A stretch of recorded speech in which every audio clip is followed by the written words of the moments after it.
Hello students, and welcome back to another course on the Iron Kingdoms with, of course, me, Professor Castor. We've gotten to the sections of Warbeast and Warjacks, of Circle, Obros, and Khador, respectively.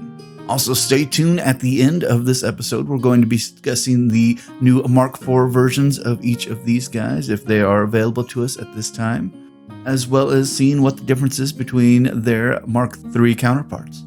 Also, please leave a like at the beginning of this video. It does help with the faculty and administration, aka the YouTube algorithm, as we are all aware.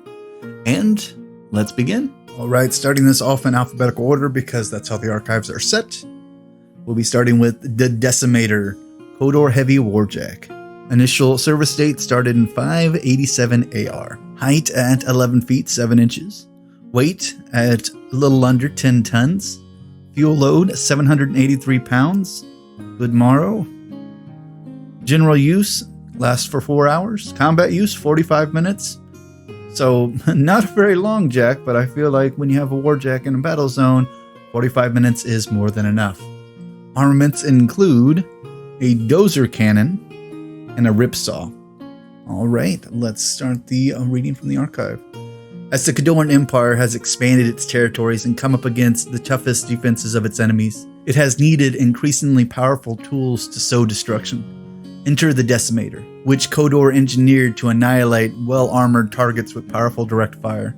The Jack's thunderous cannon smashes its victims to the ground before it closes and tears them into unrecognizable scraps with its mighty saw.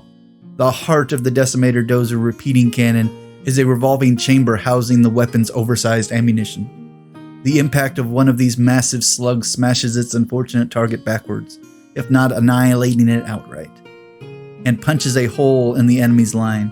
In close combat, the Decimator relies on its massive ripsaw, a wicked weapon capable of shredding anything in its path, and the Jack has been used extensively in recent years to assault the most impregnable fortifications of Khador's enemies, where it deals staggering punishment to their heaviest defenders. Now, the Decimator is one of my favorite Khador Warjacks to see, not ever go against. Thank goodness I haven't ever had to go up against that.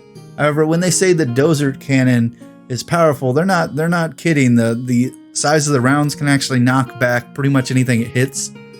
And if you're a standard, soldier who's not wearing, the heaviest armor behind fortifications, most likely you're not going to be beat back by this cannon because it's just going to go through you or make a mess of you on your allies.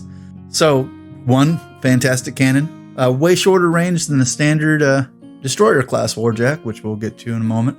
And its ripsaw is a phenomenal weapon because once it gets in on its opponent, it doesn't have to pull away to take another smack because it's a ripsaw, literally a chainsaw spinning blades. So it just crushes in and just keeps pushing down.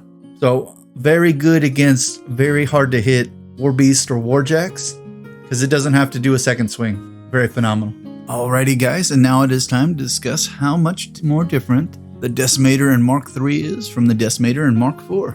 And like most Warjacks, really no difference. Speed's the same. Strength, of course, removed for the Mark IV. Matt's the same. Rat's the same. Still terrible at hitting anything because he's a Khadoran Warjack. He still has a beat back as well. So after he hits somebody with his gun, he can actually just knock them over as well.